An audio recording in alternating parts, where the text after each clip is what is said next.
Soy Ana Sofía Gutiérrez García, tengo 12 años, estudio en el colegio, ¿cómo se llama mi colegio? Ignacio.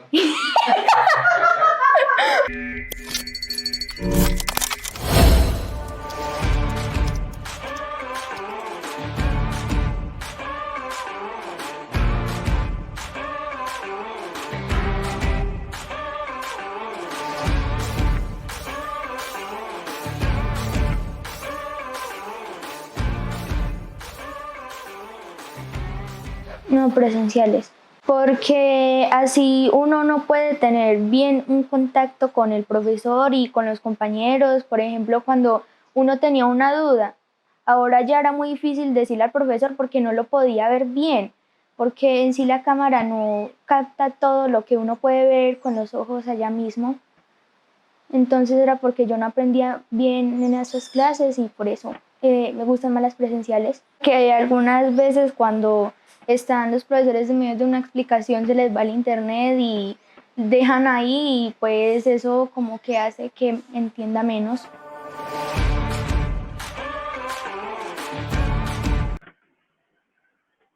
Buenas tardes, ¿cómo están? Mi nombre es Andrés Valencia, soy responsable de viajes en Confama y les doy la bienvenida a estas conversaciones de viajes en las que viajamos por muchos mundos, por muchos países y lo que buscamos es mantener vivo el espíritu del viaje en todos nosotros mientras estamos en nuestras casas cuidándonos. Ya podemos salir, pero los invitamos a seguir con todas las medidas de cuidado para que estemos bien y para que terminemos este 2020 de la mejor forma. Hoy tenemos una conversación maravillosa, hoy vamos a hacer un viaje alrededor de la mesa navideña. ¿Eso qué quiere decir? Vamos a viajar a través de nuestras tradiciones colombianas, pero también de otras tradiciones del mundo y vamos a saborearnos y a reconocer sabores que ya conocemos y a conocer unos nuevos que no. Para eso tenemos dos invitados maravillosos. Hoy nos acompaña Laura Jaramillo. Laura es cocinera y docente del Colegio Mayor de Antioquia. Laura, bienvenida y muchas gracias por estar con nosotros. Hola Andrés, buenas tardes y buenas tardes a todos los que nos están viendo. Muchísimas gracias por invitarnos. Listo. Y también nos acompaña Jainer Grisales. Jainer es cocinero colombiano y docente del Colegio Mayor de Antioquia. Jainer, bienvenido. Muchas gracias Andrés, muchas gracias por la invitación y hola Laura, ¿cómo estás? Qué rico verte de nuevo, así sea por este medio. Hola compañero, ¿cómo vas? Bien, sí. Bueno, qué bueno que estamos acá y nosotros siempre arrancamos estas conversaciones de viajes preguntando por el viaje de cada uno de nosotros y el viaje que cada uno de ustedes ha hecho para llegar acá, para llegar a presentarse como cocineros y profes del Colegio Mayor de Antioquia. Entonces, Laura, tú tienes la palabra para contarnos cómo ha sido tu viaje para llegar hoy a estar hablando con nosotros de la mesa navideña. Claro, Andrés. Bueno, yo creo que el viaje mío y de muchos cocineros arranca en la casa, en la familia. Mi familia por parte de mamá fue de grandes cocineras, incluso mi tía abuela, que fue como mi abuela en su tiempo, en los años 40 y 50, incluso escribió un libro, se dedicaba a hacer banquetes. Entonces, cuando yo era chiquita, yo visitaba su casa, encontraba 3 neveras, una nevera solo de dulces, otra llena de cárnicos, de preparaciones hechas, y yo creo que ahí empezó mi amor por la cocina. Yo arranqué pues trabajando con la colegiatura como docente, soy egresada de allá y luego pues estuve en varios restaurantes de la ciudad. También he viajado un poquito, que es muy importante pues conocer diferentes culturas para aprovechar también lo nuestro. Estuve estudiando en España, luego viajé a México, estuve trabajando un año en Ciudad de México con la embajada y luego regresé a Medellín y ya llevo casi 3 años con el Colegio Mayor de Antioquia dedicada 100% a la docencia, a la investigación. Entonces eso me ha permitido pues llegar aquí a contarles algunas cosas de lo poco que sé también. Maravilloso. Jainer. Bueno, también como Laura, pues vengo también de una herencia familiar de cocineros, especialmente mi mamá, que fue educada con monjas. Y creo que la cocina mía, yo siempre la he catalogado, yo soy publicista, yo digo soy publicista de profesión, cocinero de pasión. Es una vaina que se lleva en la sangre, que se convierte como en un estilo de vida. Comienza como un castigo, llamémoslo así, un castigo de vida, un castigo divino. Y es que tenía yo aproximadamente como 14 o 15 años. Eché a la señora del servicio de mi casa porque no cocinaba igual que mi mamá. Entonces mi mamá tomó una decisión y es que a partir de ese momento la señora cocinaba solamente para mi familia pero que si yo quería comer bueno, pues ella mantenía en su casa, mantenía en la casa, en la nevera, mantenía como ya las cosas prelistas para que nosotros cocináramos, y a partir de ese momento me dijo: Orfa, cocina para nosotros, si usted quiere comer bueno, entonces aprenda a cocinar, cocine, y a partir de ese momento pues me tocó tirarme al ruedo, o me tiraron al ruedo, y me quedó gustando bastante. Me gradué como publicista, y estando trabajando también en colegiatura, me llamaron a montar un proyecto de cocina en el Valle del Cauca, en Cali, en el distrito de Agua Blanca, un programa de cocina para población vulnerable. Allí capacité aproximadamente 7.000 jóvenes a lo largo de 10 años como auxiliares de cocina para el sector restaurantero. En medio de ese ejercicio, pues entonces hice pues diferentes viajes por Colombia a través de las cocinas y de las regiones, y ahora contento cocinando con el Colegio Mayor de Antioquia y con los jóvenes del Colegio Mayor de Antioquia. Bueno, la familia y la cocina creo que son los invitados especiales a esta conversación, y los invitados especiales siempre en Navidad, la familia que es la que nos reúne y la comida que es la que nos acompaña en esas reuniones. Entonces creo que es importante hablar un poco de entrar un poquito en lo que conocemos y en lo más cercano que tenemos, que es la cocina tradicional colombiana, o la cocina colombiana que nos reúne alrededor de estas celebraciones. Voy a darle la palabra primero a Heiner, que es nuestro experto y más conocedor, no porque no lo sepa, sino porque ha viajado un poquito más por unos lugares de Colombia que seguramente nosotros no conocemos, y que nos hable un poco de ese espíritu de la cocina colombiana en las celebraciones navideñas. ¿Qué nos encontramos de distinto y de igual en esas regiones colombianas? Y ahorita Laura también nos complementa y nos cuenta de su experiencia que ve que nos sirve, que nos complementa y que tenemos de diferente en la cocina tradicional colombiana. Heiner.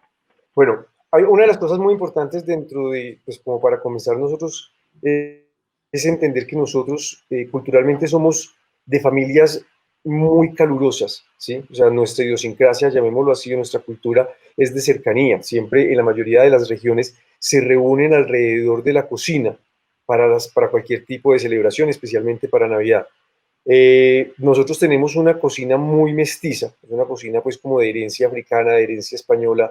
En la costa tenemos pues como toda esta influencia de la cocina árabe, y nosotros tenemos una variedad, por ser un país de regiones, de muchos productos, pero que cambian los contenidos más no las técnicas. Entonces, si nosotros nos vamos, por ejemplo, para el Valle del Cauca, en una mesa navideña podemos encontrar las preparaciones típicas del Valle del Cauca, podemos encontrar un arroz atollado, podemos encontrar el mismo sancocho o los mismos tamales, que es la misma técnica de hacer un tamal, pero con diferentes ingredientes, y es la misma técnica para el tamal tolimense, para el tamal de pipián, para los pasteles chocuanos, o para los pasteles, el arroz apastelado en la costa atlántica, o hasta para las mismas hallacas. O sea, por lo general, la mayoría de los platos típicos en Navidad hacían referencia o hacían o hacen, digámoslo, hacen como referencia a los productos tradicionales o emblemáticos de cada una de las regiones. Especialmente hay algo muy importante que no puede faltar en una mesa navideña, y son los dulces. Es una herencia muy africana que nos llega a nosotros, ¿sí? Ese manejo de las frutas, ese manejo de los dulces, ese manejo del azúcar, de la caña de azúcar, y que hace parte, que engalana, ¿sí?, las mesas navideñas, porque uno puede comer muy rico, pero definitivamente el broche final está en ese dulce, y es tan ese broche que la mayoría de las regiones lo que hace para la Navidad y la forma de celebrar la Navidad es con un dulce. Si nos vamos para el Pacífico colombiano, se hacen dulces de papaya, y las vecinas, o sea, se entregan, así sea la misma receta, el mismo dulce, lo hace una familia, se lo entrega a otra familia, y esa familia le retorna ese plato también cargado de los dulces que han hecho en esa casa. Y en el mismo caserío, cada familia hace sus dulces y se reparten. Lo mismo hacemos nosotros, por ejemplo, acá en Antioquia. En Antioquia hay natilla, y cada familia hace natilla, y a uno le entregan la natilla de la familia Pérez, le entregan la familia de la familia Montoya, la familia Jaramillo le entrega a uno la natilla con los buñuelitos, y uno también retorna, ¿sí?, ese agradecimiento o ese dulce con otro dulce hecho en su familia. Y así por lo general en cada una de las regiones de Colombia engalanamos nuestras mesas a través de esos dulces hechos con amor que se hacen parte de una herencia, ¿sí? Pero que hacen parte con una receta familiar. Y no es una competencia, es sencillamente, es importante entenderlo, no es una competencia de natillas, es el compartir mi receta porque yo la hago totalmente diferente, porque es que esta es la receta de mi abuela y todo lo que trae consigo esa herencia familiar de una receta. Entonces, eso para mí es como muy importante tenerlo como muy recalcado en esta parte de nuestra cultura de mesas navideñas. Laura.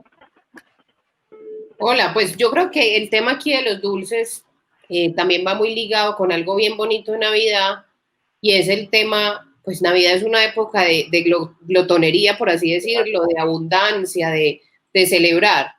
Y siempre el dulce está ligado a eso, a ese placer, a ese gustico que yo me doy.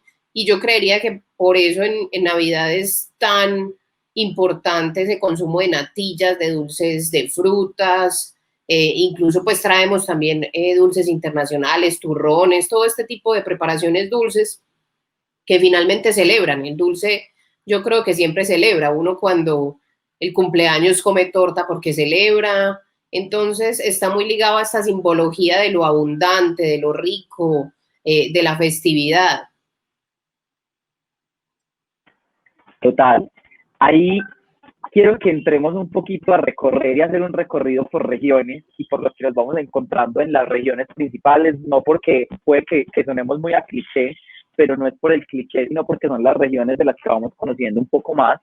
Entonces quisiera como que hiciéramos un recorrido de esos platos que ustedes distinguen como tradicionales de la gastronomía navideña o de la mesa navideña en el Pacífico, en Antioquia, en el centro y en la costa atlántica. Como que nos vamos por eso y vamos haciendo como un recorrido de qué identifican o qué has visto, Janier, por ejemplo, tú, Jaime, en tu recorrido, en tus recorridos, qué resaltas de lo que vamos teniendo ahí, de esos platos que nos van volviendo centrales. Nos hablabas, es decir, cada una de las gastronomías va llevando lo mejor de su gastronomía o lo más representativo para ponerlo en la celebración navideña, pero hay platos que solo se hacen para Navidad, dependiendo de una u otra región. ¿Qué te has encontrado ahí o qué es lo más significativo que han visto ustedes en esos recorridos por Colombia? Pues mira, definitivamente el plato por excelencia de nosotros en Colombia se llama la natilla y el buñuelo, ¿cierto? O sea, la natilla y el buñuelo hacen parte, llamémoslo así, de la cultura gastronómica de cada una de las regiones. ¿Sí? Desde la costa hasta Nariño encontramos natillas de diferentes formas. Por ejemplo, hay unas natillas que se hacen con leche de coco, hay unas natillas que se hacen de maíz, hay otras natillas que se les agrega más anís, hay natillas que se hacen, por ejemplo, en el Pacífico colombiano hay una especie de natilla muy bonita que se llama el birimbí, ¿sí? Que para otros se les llama manjar. Aquí en Antioquia ahí se encuentran, por ejemplo, los manjares, que son una especie como de... Laura, lo hacen como con maicena y le echan colorantes y le echan de coco. Yo ahí me meto, ustedes son los cocineros, pero yo ahí me meto porque tengo abuela que solo hacía, ese plato solo lo hacía en Navidad, era el manjar blanco, y era el manjar blanco con harina de arroz.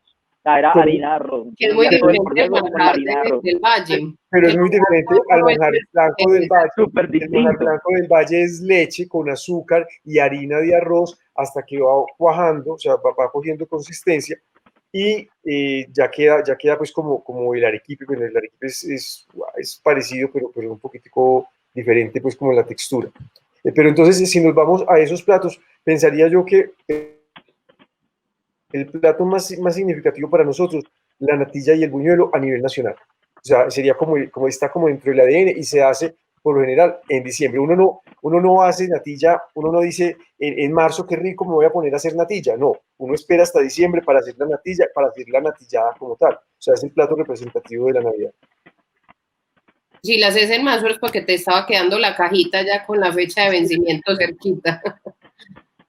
Totalmente. Laura, ¿qué has visto tú también como llegamos a la conclusión de la natilla y los buñuelos como nuestros platos típicos de la mesa navideña, pero qué has visto tú que se pueda resaltar o que te parezca para resaltar de alguna de estas gastronomías de la Pacífica o de Antioquia o del centro, que puedas resaltar que también te parezca como un plato que nos identifique o que logre marcar una diferencia? Claro, yo creo que, por ejemplo, en Antioquia está el uso del cerdo indiscutiblemente, sí, en todas sus formas.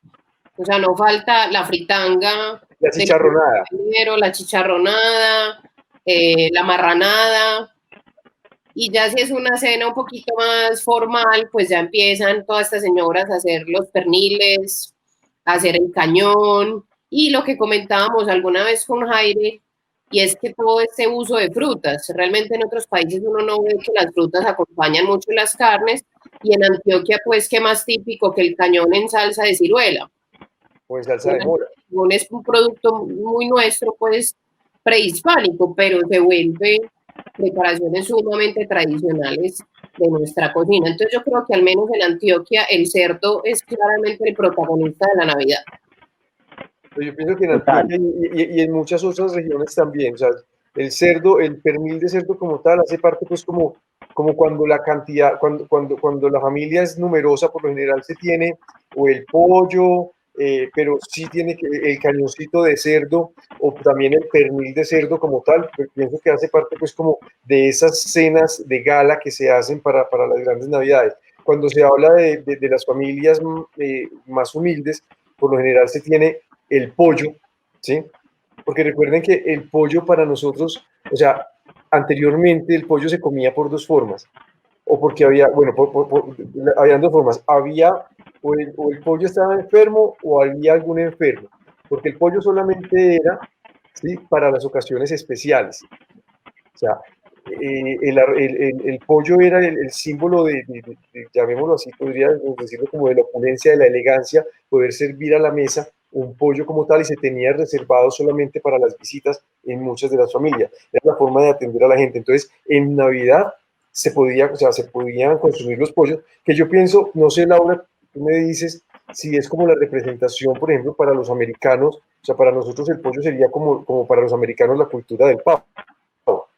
Puede ser también imitando un poco esa cultura, incluso en otros países, lo que le contaba ahorita Andrés, adelantándome un poquito, y es el tema del pollo en Japón. El pollo en Japón se empieza a comer en Navidad por este tema de imitar o buscar la proteína más similar al pavo.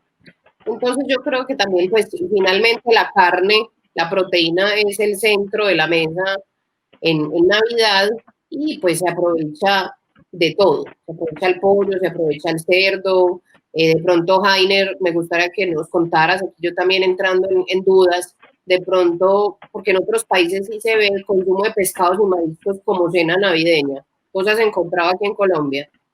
Pero solamente en el Pacífico colombiano, con algunas preparaciones, ¿sí? Y de pronto en el interior, algunas preparaciones que llevan una salsa de camarones, y es que se coge una especie como de guisito de camarón con leche de coco y se pone encima de las carnes. Sin embargo, esa preparación en este momento no me acuerdo bien, tiene un nombre muy europeo, o sea, tiene un nombre muy europeo también. Sí, pero en la costa atlántica no es tan común el pescado tampoco en Navidad.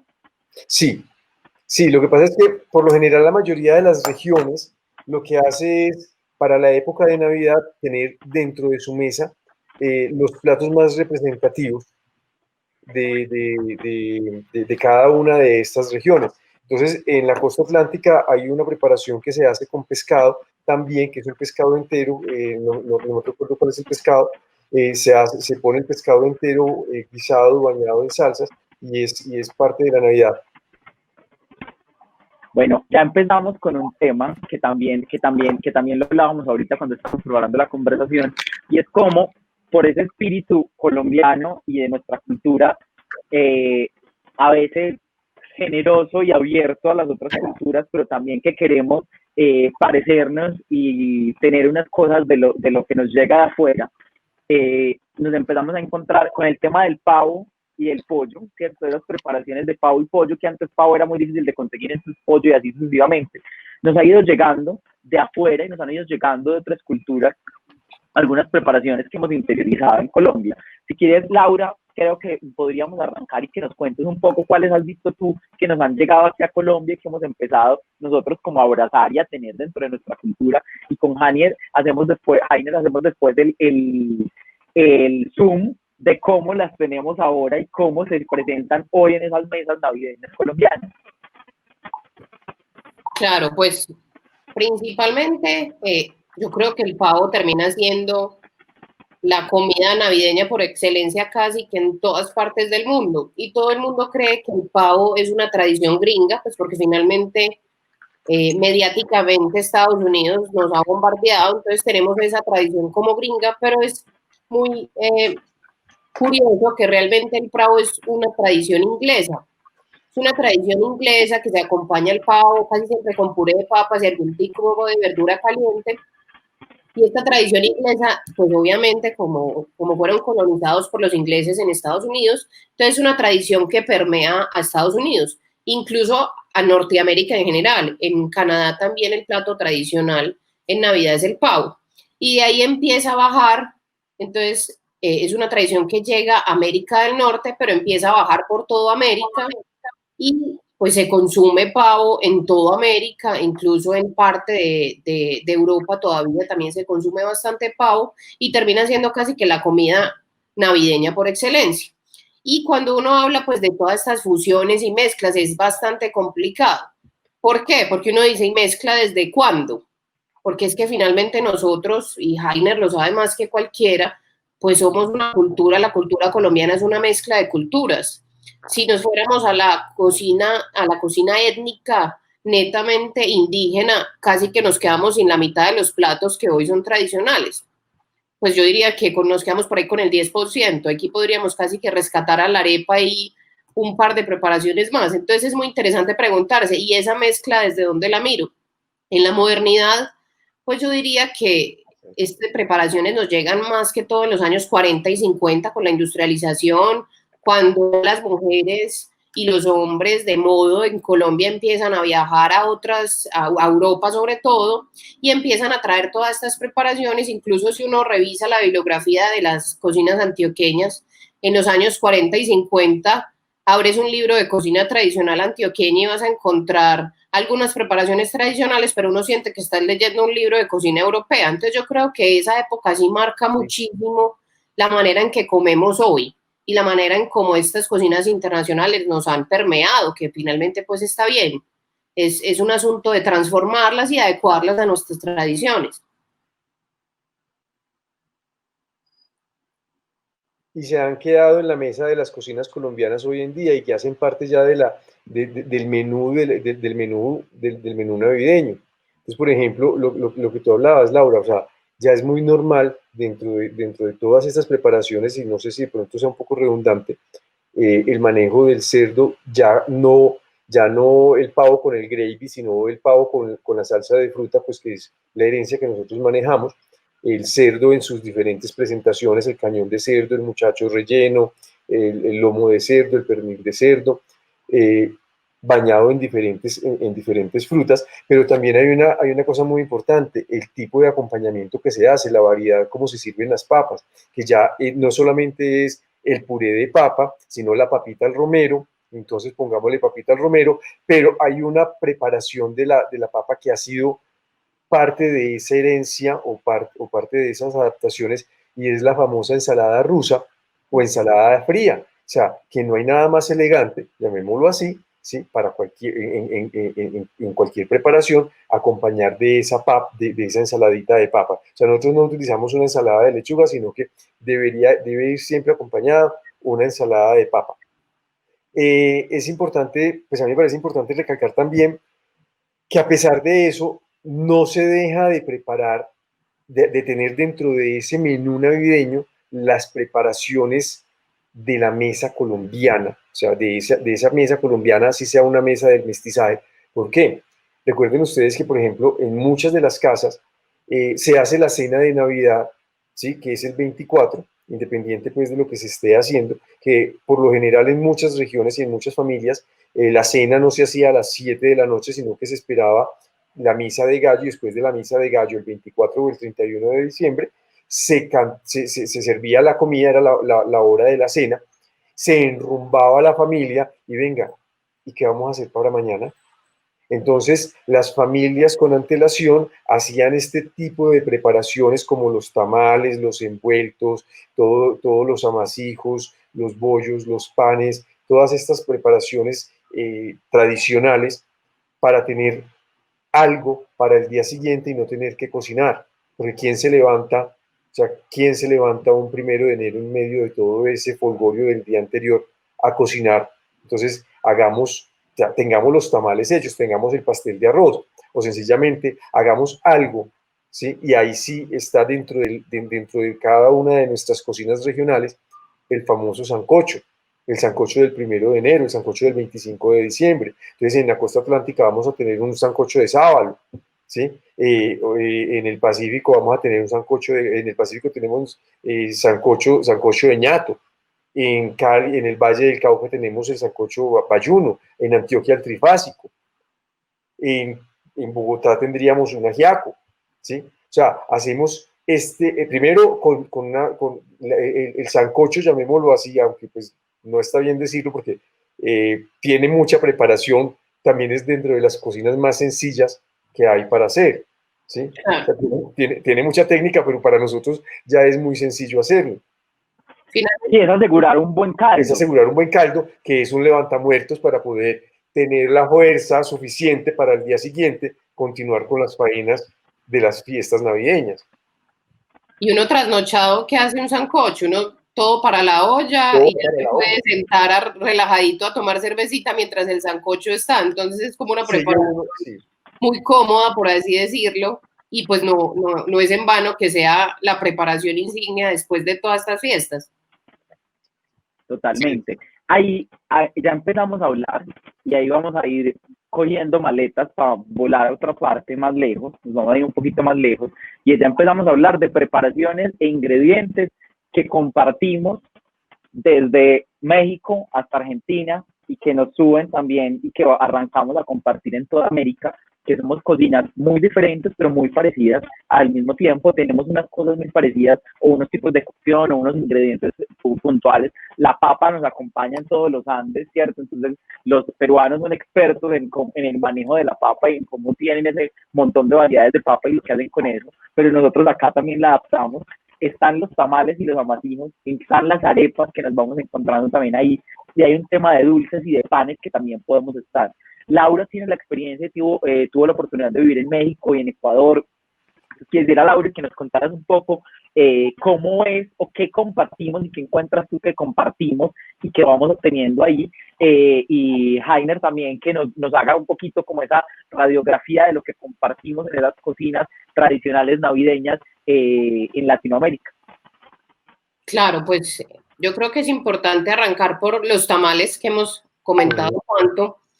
Y aunque en Colombia se consume mucho tamal, el tamal en Colombia termina siendo más un producto del diario. También se consume más en Navidad, pero no es representativo, pues, o cuando uno piensa Navidad tamal.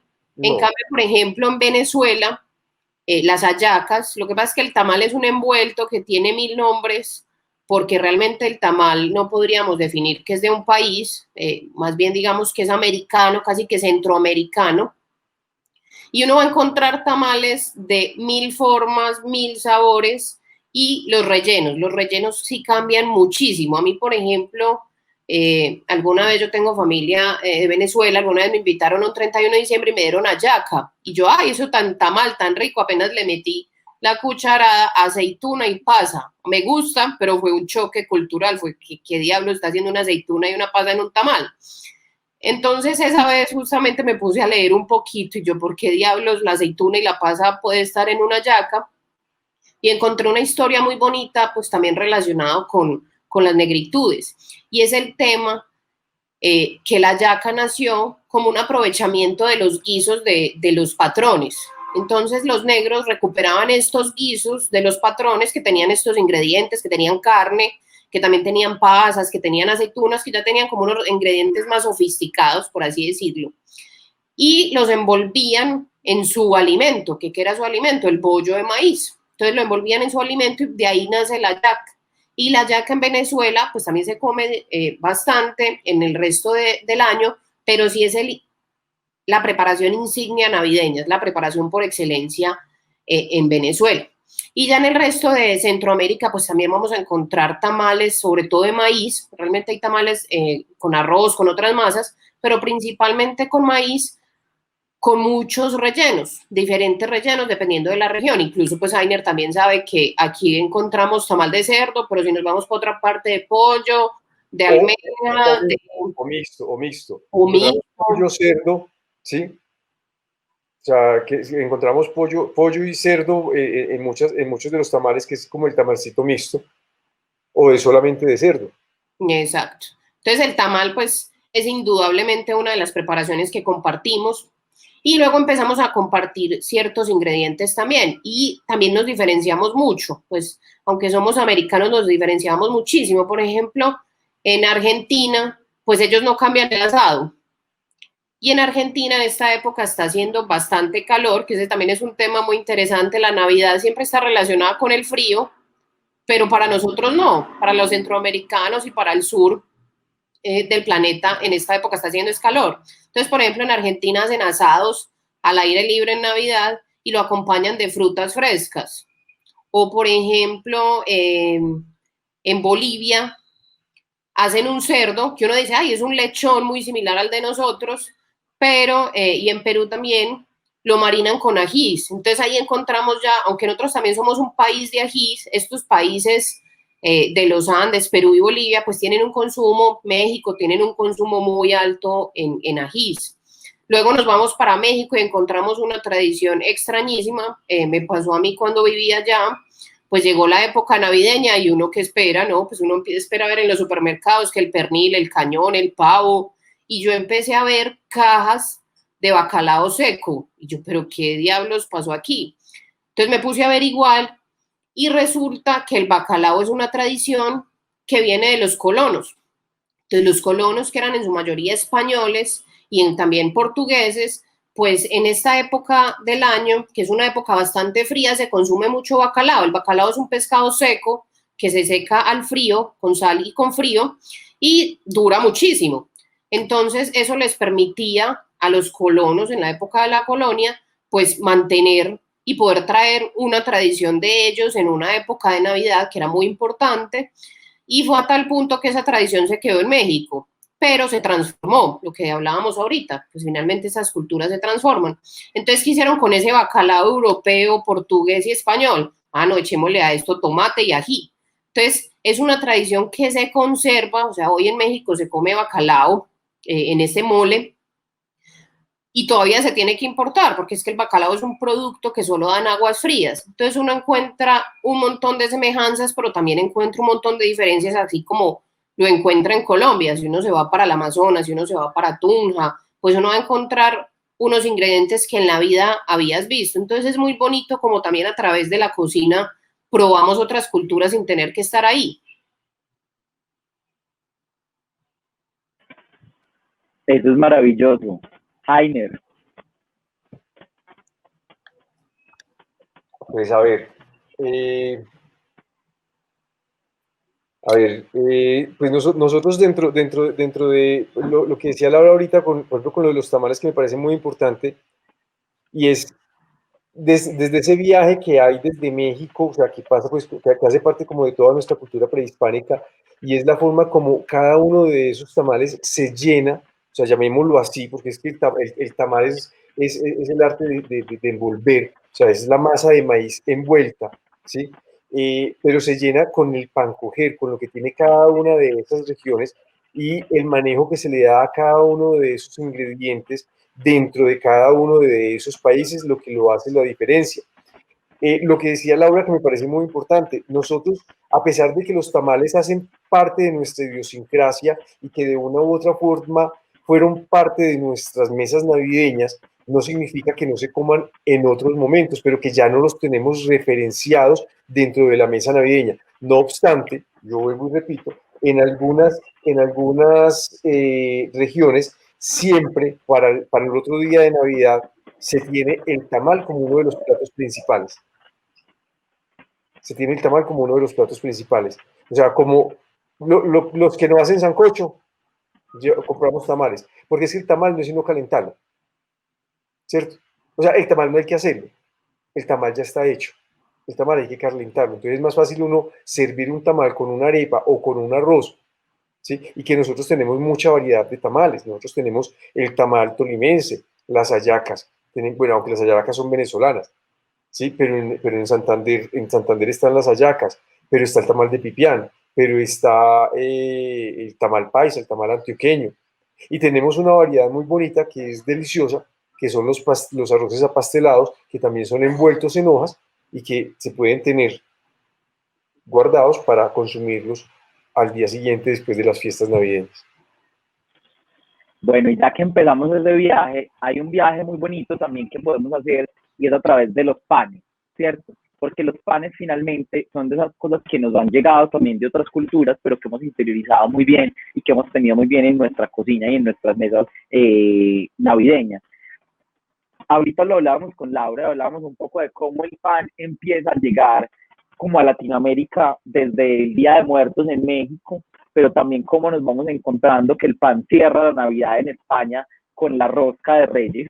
Entonces quisiera que habláramos un poco, Laura, de cómo ese pan termina dando la vuelta y cómo termina siendo el centro de la mesa también en algún momento y cómo lo vamos incluyendo también en nuestras celebraciones y cómo va estando, y que ahorita con Jainer hablemos un poco del pan y los panes que terminamos teniendo en la mesa tradicional navideña colombiana. Claro, pues finalmente, y es importante aclararlo, el pan no hacía parte de nuestra tradición prehispánica, o sea que no había trigo, así de simple. Nuestros panes eran panes de maíz, las arepas o cualquier tipo de envuelto a base de maíz que conocemos. Entonces, el pan y el trigo llegan desde Europa y eran un producto sumamente de lujo, ¿sí? O sea, el trigo lo traían desde España y se procesaba y se hacían panes. Entonces, los panes eran una cosa exclusiva de las altas clases. Luego se empieza a cultivar pan en América, se empieza a cultivar trigo en América y ya el pan se vuelve accesible para todos. Y empezamos a apropiarnos también de estas preparaciones. ¿Quiénes traen estas preparaciones a América? Y ahorita que Jainer lo comentaba con su familia, son las monjas. Gracias a las monjas tenemos esta cultura, yo diría que panadería y repostería, porque aquí las frutas se consumían más en zumos, no había tampoco azúcar, entonces esta cultura de panadería y repostería en América en general llega también de Europa y llega gracias a la religión católica y a las monjas. Las monjas eran las que enseñaban a hacer. Y no es en vano que uno se va para allá, para los pueblos de Antioquia, y encuentre los panes más ricos, los dulces más ricos, porque son en estos pueblos alejados en donde llegaban los conventos y empezaban a generarse todas estas preparaciones. Entonces uno empieza a encontrar que los panes que tenemos pues en toda América realmente son muy similares o tienen una gran influencia a los panes europeos. Entonces ahorita hablabas, por ejemplo, de la rosca de Reyes, que la rosca de Reyes, pues no sé si la podríamos considerar navideña porque es posterior a la Navidad, realmente es de los primeros días de enero, creo que es del 6 y 7 de enero, y se consume, es súper tradicional en España, pero por ejemplo, cuando yo estaba en México también no faltaba la rosca de Reyes. En otros países, en Latinoamérica, nosotros la manejamos, pero no es una cosa así sumamente tradicional, pero en otros países de América Latina la rosca de Reyes es clásica y tienen una cultura muy bonita, y es que, por ejemplo, en México, en la rosca de Reyes, esconden un niño Jesús. Y el pedazo del niño Jesús que le toque al niño, ese niño tiene un regalo. Y esa cultura también está en otros países. Creo que es en Brasil, que en vez de una cerámica pues de un niño Jesús, le esconden un frijolito. Entonces está todo ese tema, el panetón, pues, que claramente yo creo que es...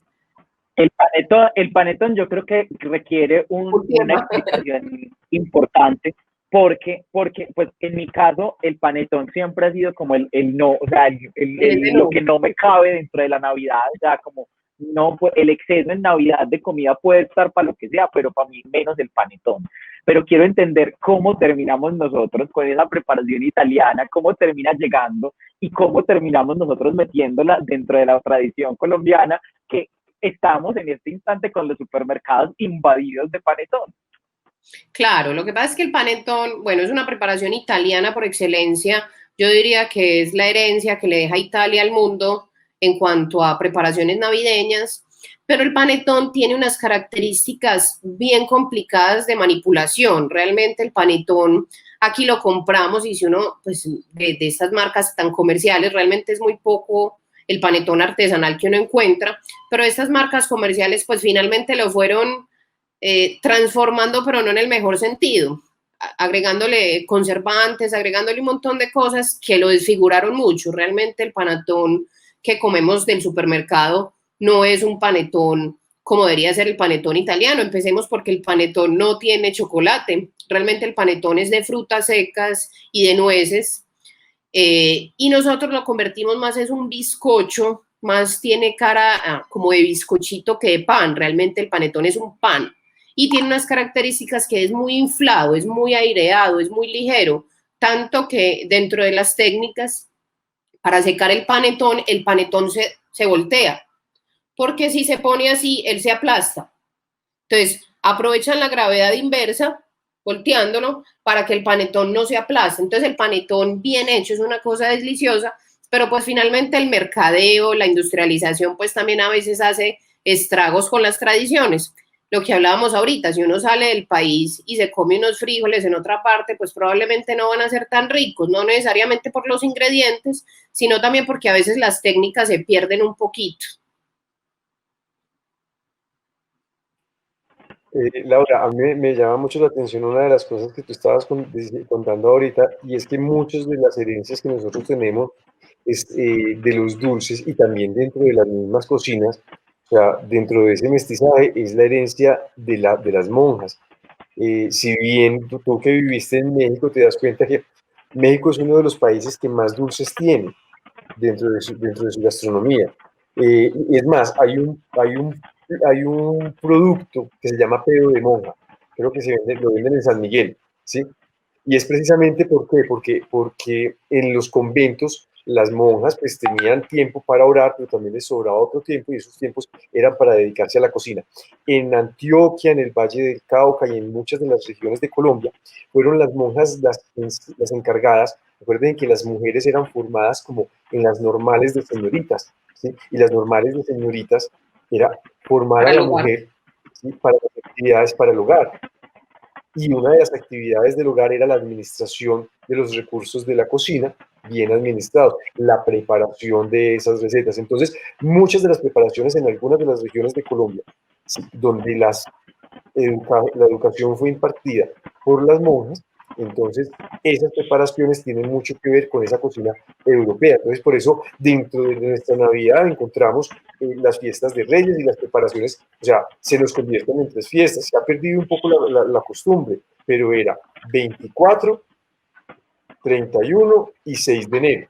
Y uno esperaba, o sea, y uno de niño esperaba con ansia, si el niño Dios esto no me lo trajo para el 24, el 6, pero pídaselo a los reyes, ¿sí? Entonces era porque nos los iba a traer. A nosotros, en mi familia se celebraba el 6 de enero, se celebraba también con una comida especialmente, con postres, porque era las ofrendas que traía los Reyes Magos, y entre esas ofrendas, pues para nosotros eran los dulces, así que era muy significativo. O sea, eso se ha ido perdiendo, y si nos daban el roscón, lo que nosotros llamamos en Antioquia roscón, sí, que es la rosca con bocadillo por dentro, con guayaba por dentro.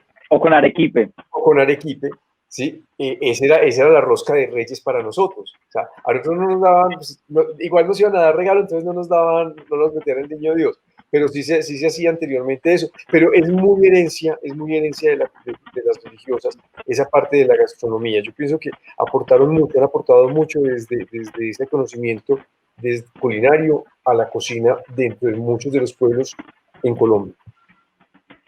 Ahí hay un tema muy interesante que hemos ido tocando por los lados, siempre ha ido apareciendo dentro de todo lo que tenemos, pero que yo aprovecho que tenemos a Heiner, que es publicista acá, para que hablemos, pero creo que todos podemos hablar tranquilamente de esto, y es como las marcas también han llevado su labor dentro de lo que está servido en la mesa, ¿cierto? O sea, cómo las marcas y cómo el mercado nos termina mostrando qué se consume o qué no se consume en la mesa y cómo esas tendencias nos empiezan a traer. Desde que una marca de gaseosa como Coca-Cola nos impone el personaje que celebra y trae los regalos para el mundo anglosajón, que es el Papá Noel, y nos pone su color de la gaseosa en el traje del Papá Noel, hasta cómo terminamos industrializando un producto típico que se hacía antes y que requería mucha labor manual de las abuelas y de nuestros ancestros, como la natilla, lo terminamos teniendo en una caja. Entonces quiero que hablemos un poco de eso. Si quieres, Heiner, arrancas vos y ya seguimos conversando alrededor de cómo las marcas han estado o han determinado también en gran parte lo que terminamos poniendo en nuestra mesa. Mira, es muy interesante porque, bueno, por el estilo de vida, por el ritmo de vida, la industrialización ha facilitado pues como muchas de las cosas, pero ha permitido también o ha causado, o sea, la causa y efecto, que se hayan perdido muchas tradiciones, ¿cierto? Ya es más fácil uno hacer una natilla porque ya viene hecha, ¿cierto? Pero lo que hablábamos nosotros ahora, pues que me parece interesante y es cómo esas marcas, ¿sí?, se empoderan de la Navidad y nos transforman una Navidad, ¿sí? Nosotros vemos lo que se dice, la Navidad es roja como el Papá Noel que aparece de la gaseosa, ¿sí? Aparece con esos mismos colores y uno ya los empieza a identificar. Y uno espera, por ejemplo, comprar para la cena navideña, ¿sí?, la gaseosa que me trajo el Papá Noel, ¿sí? Hay una marca de galletas, nosotros tenemos una marca de galletas acá en Antioquia, muy famosa. La podemos decir tranquilamente. Podemos decir tranquilamente, tenemos las galletas Noel, que solamente aparecen en Navidad. Están todo el año, están en los estantes en las góndolas de los supermercados, pero nosotros, o sea, a mí no se me antoja comerme una galleta Noel en marzo, ni en abril.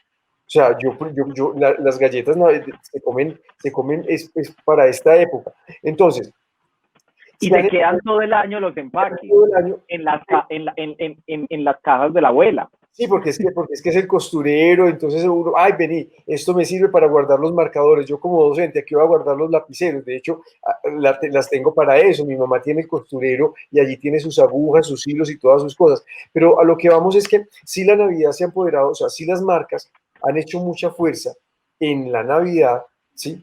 Y los productos se vuelven muy tradicionales solamente por esa época, ¿sí? O sea, la marca, los buñuelos, nosotros, y lo hablábamos ahorita, o sea, y yo pienso que lo podemos poner a la mesa y es, ¿quién de ustedes en sus casas dice, ay, qué rico, venga muchachos, voy a invitar a mis amigos a hacer una buñuelada el 12 de octubre o el 7 de agosto?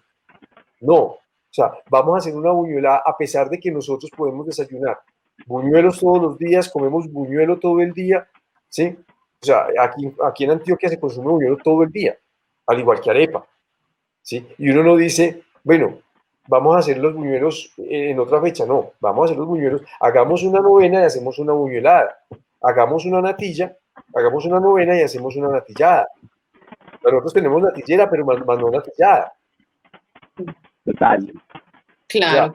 O sea, entonces estas marcas se han empoderado de la Navidad solamente para Navidad y nos han desdibujado, ¿sí? O sea, nos han desdibujado, no sé hasta qué punto sea positivo o negativo, el sentido de la tradición, porque es que hacer la natilla tradicional no es lo mismo que coger un polvito, agregarle leche y revolverlo y esperar a que espese. No tiene el mismo sabor que yo poner, o sea, sí es más rápido, pero no tiene el mismo sabor que tiene el coger el maíz, el ponerlo a añejar en algunos casos, o sencillamente remojarlo, molerlo hasta volverlo harina, ¿sí?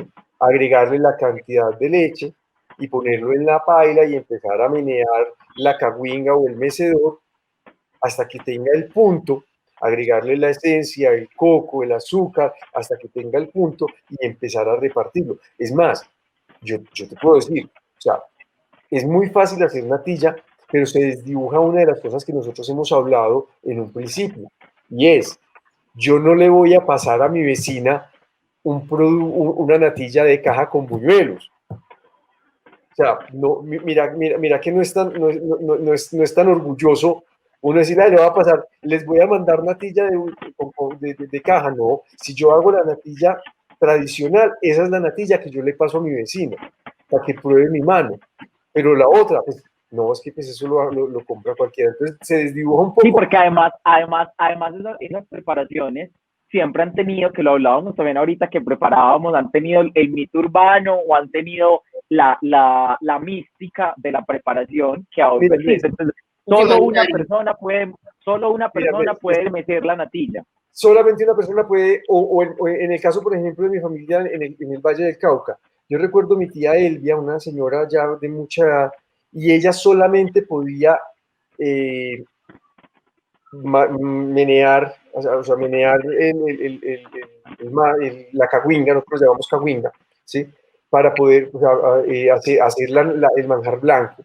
Y había una cosa muy interesante. Yo pienso pues que después con el tiempo uno reflexiona y uno dice, no, sencillamente era que nos querían alejar a nosotros los niños porque para que no nos quemáramos. Eso se hacía en un patio abierto, con leña, una paila gigante, y era mi tía con no sé cuántos litros de leche, con la cantidad de azúcar, el arroz remojado y molido para hacer el manjar blanco tradicional. Y empezaban, y solamente ella podía menearlo, ¿sí? Los niños no podíamos jugar alrededor porque entonces, según eso, no cuajaba. ¿Sí? No cuajaba. Y también había dentro de esos mitos urbanos que nosotros no podíamos mirar la candela, ¿sí? Porque entonces se dañaba el manjar blanco. O sea, lo que ellos no querían era que nosotros nos acercáramos para evitar un accidente. Y yo pienso que nos metían todos estos cuentos, ¿sí? Para que nos alejáramos y para que no nos quedáramos mirando la candela, que porque de pronto no cuajaba y de pronto era que de pronto salían chispas y de pronto nos iban a quemar. Entonces, después de muchos años, uno empieza a reflexionar y dice, no, yo pienso que era más bien esto, pero yo prefiero quedarme con la explicación del realismo mágico que no sí. Cuaja, ¿cierto? O sea, uno ya decide como grande y uno dice, me parece más lindo que me sigan diciendo que no cuajaba. Laura.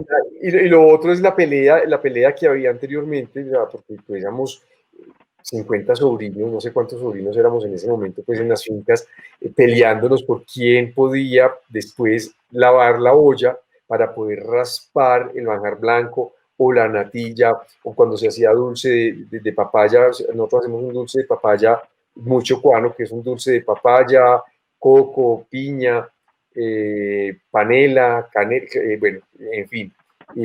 Después, ¿cómo hacía uno? Pues, o sea, lo mejor era que nos ponían a lavar para poder que cada uno fuera raspando esa paila, ¿sí? Y comerse el raspado de la paila, que era lo mejor. O sea, ya eso no se hace con la industrialización, porque es que ya se hace un poquitico, ya no es la natilla para toda la gente, sino que se hace un poquito de natilla. Una casa pequeña. En una casa pequeña.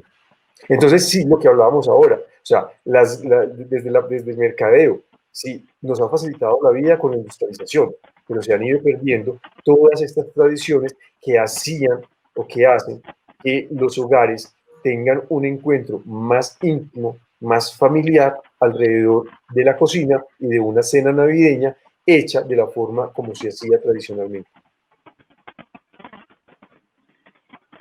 Bueno, Laura y Jainer, vamos a ir cerrando.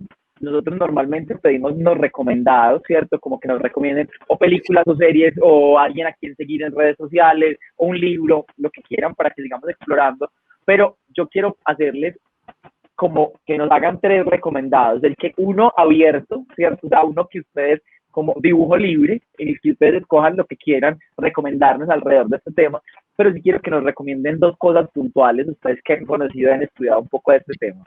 Uno, una preparación colombiana que uno deba probar o conocer en algún momento en estas épocas de Navidad, o que nos convoque mucho en Navidad, que no sea de las normales, de las que nosotros conocemos tanto, de las que estén por encima.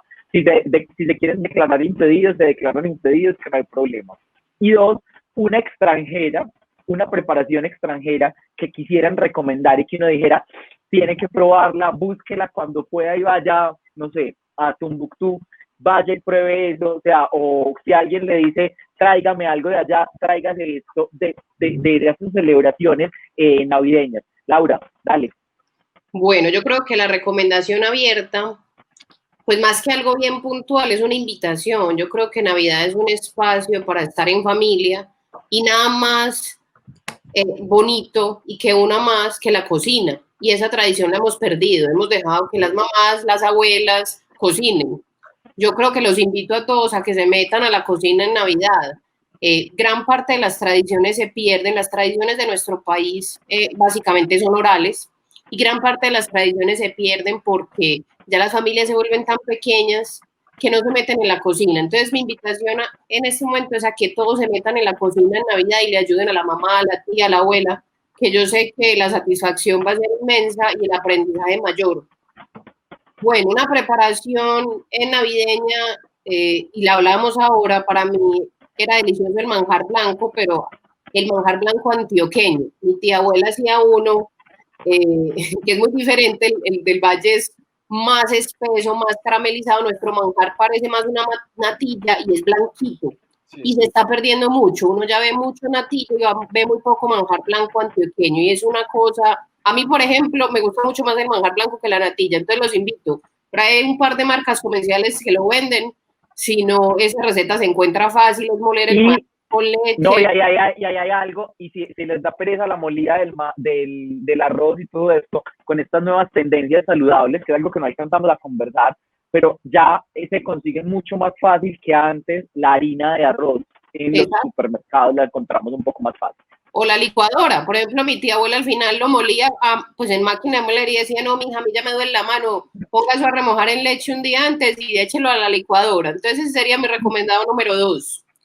Y de cocinas del mundo, a ver, lo que pasa es que yo siento que a veces en Navidad nos desdibujamos mucho y siempre nuestra cocina va a ser mejor, no por un asunto de ego, sino que nuestros ingredientes están aquí, están de muy buena calidad y nuestras técnicas las hemos manejado durante muchísimos años. Entonces yo creo que los invito a probar cuando salgan, al menos en esta época en Navidad. Yo creo que Navidad sí es un momento para mantener nuestras tradiciones, la tradición de la familia y la tradición del país. Y gracias, Laura. Yo pienso que estamos muy conectados.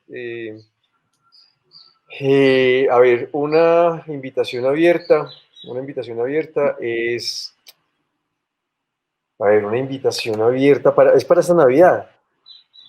O un recomendado, nos puedes recomendar un libro, una película, alguien a quien seguir, lo que queramos. Un libro que me ha gustado mucho que es de Jonathan Silverstone, se llama A la mesa con Darwin. Y es un libro que habla sobre la evolución de los alimentos. Es muy bonito, o sea, desde la alimentación, desde la cocina. Es un libro, pues, como siempre nos hemos preocupado, quién fue el primero, el huevo o la gallina, pero bueno, ¿qué vamos a hacer con el huevo? ¿Para qué nos sirve el huevo? Y cómo lo hemos ido metiendo dentro de cada uno de las preparaciones que tenemos, o sea, y es como ir descubriendo esto. Estoy muy de acuerdo con Laura. Yo pienso que nosotros en Navidad tenemos muchas preparaciones. Hagamos esas preparaciones. Yo al contrario, pero bueno, si hay una cosa, Laura, yo al contrario dejaría cocinar a las abuelas, pero no las dejaría cocinar solas.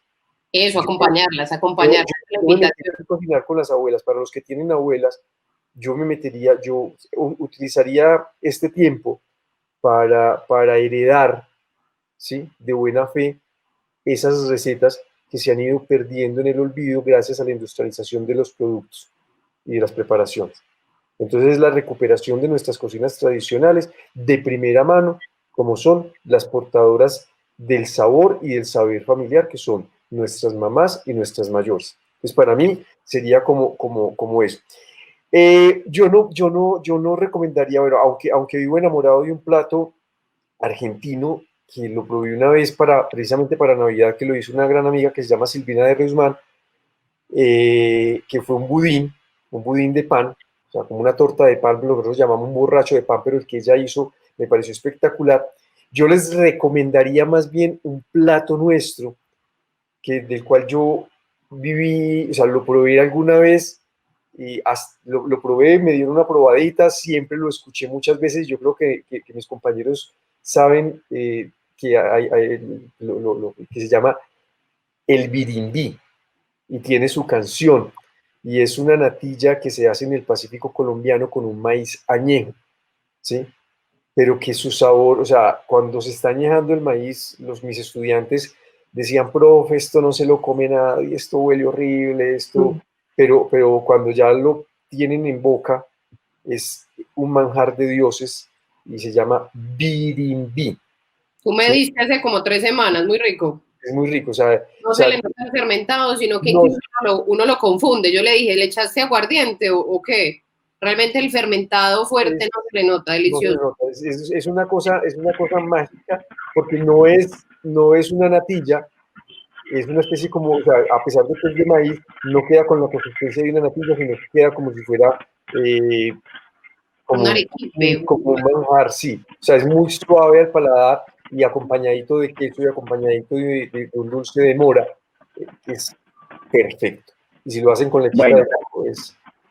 Bueno, a Laura y a Jainer, mil y mil gracias, de verdad nos dejaron antojadísimos, creo que nos vamos de acá a querer comer y a querer preparar unas delicias maravillosas en esta Navidad y a celebrar. Nosotros desde Confama los invitamos a celebrar con cuidado, a celebrar en familia. Estamos en una época en la que debemos y podemos compartir, pero con todas las medidas necesarias para que estemos bien y para que lleguemos bien al próximo año. Y también a que consumamos con moderación. Yo sé que es muy difícil uno contenerse con todas las delicias que hay, pero también a que pensemos un poquito, digamos como listo, como de todo, pero como un poquito para uno estar y pasar bien también el fin de año. De verdad, Laura y Jainer, mil gracias. A todos una invitación muy grande a que nos veamos en los próximos viajes que tenemos. Vamos a estar hasta el 18 viajando acá. Okay. En conversaciones, y adicionalmente que visiten nuestros parques Confama, estamos abiertos con todas las medidas de protección para que vayan, y en Tutucán especialmente vamos a tener nuestras novenas y nuestros recorridos navideños para que vayan y celebren con nosotros estar en Navidad con unas medidas muy especiales para cuidarnos a todos. Mil gracias, un abrazo, una feliz noche a todos, que estén muy bien. Gracias. Muchas gracias. Gracias a todos.